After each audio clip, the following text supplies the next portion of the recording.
Half day na naman ang klase namin ng Monday. At kinansel na naman ang afternoon class dahil sa lakas ng ulan. Itong mic pala na gamit ko ngayon ay yung bago kong bili na nagmukhang chipmunks ang boses ko. Or baka feeling ko lang ito. Ayaw pang aminin na pang chipmunks naman talaga ang boses. Pero hindi talaga ako komportable sa voice quality niya kaya nagpalit kami ni ate. Ginamit kasi ni ate yung earphones na madalas kong ginagamit at meron silang online class. At dahil maaga nga kami nakauwi ay may time pa ako para matulog. Kagising-gising ko lang sa mga oras na yan at gabi na nga. Napasarap sa pagtulog at malamig ang panahon. At itong si Bunso nga na hindi mapakali kapag hindi ako binubuntutan. Naramdaman siguro niya nagising na ako kaya umakyat na sa taas. Or baka kaya hindi nang istorbo dahil pumunta ng court nang hindi ko alam.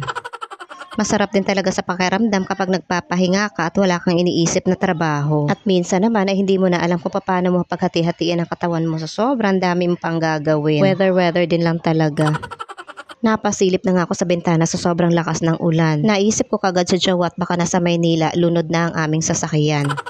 Bumangon na ako at sa isaya naman ang pumalit sa akin sa pagtulog. Bumaba na rin at nakakaramdam na ng gutom. Pero teka lang, hindi ko pinagtatawanan yung mga nalubog sa baha sa Maynila. Baka sabihin nyo napaka-insensitive ko naman. Naaawa ako sa lahat ng mga naaapektuhan sa baha. Mantakin mo naman yung ilang taon ang tiniis nila para lang makapagpundar. At sa isang iglap lang ay masisira ang lahat. Iniisip ko lang kasi yung sasakyan namin. Napasukan na kasi ang makina niya ng tubig baha noon. At 16,000 lang naman ang ginastos ko day. Kaya alam ko yung pakiramdam ng mga nasalanta sa baha. Naniniwala talaga ako dyan sa kasabihan na everything happens for a reason. Dahil noon pa man ayoko talagang kumuha ng bahay sa isang subdivision. Ang gusto ko lang sana ay bumili ng lupa at ako ang magde-design ng sarili kong bahay. Dahil gusto ko magkaroon ng katamtamang laki ng bakuran. Magtatanim ako ng mga bulaklak sa harapan at magtatanim naman ako ng mga gulay sa likuran. Yun talaga ang pinakaplano ko noon. At sa pagkakataong ito nga ay nagtatalo ang isip ko kung gugulayin ko ba ang ampalaya o hindi. Bigla na lang ako nagkikrave ng gulay na ampalaya. Ibinalik ko na yung ampalaya sa lagayan dahil dinaig ako ng katamaran.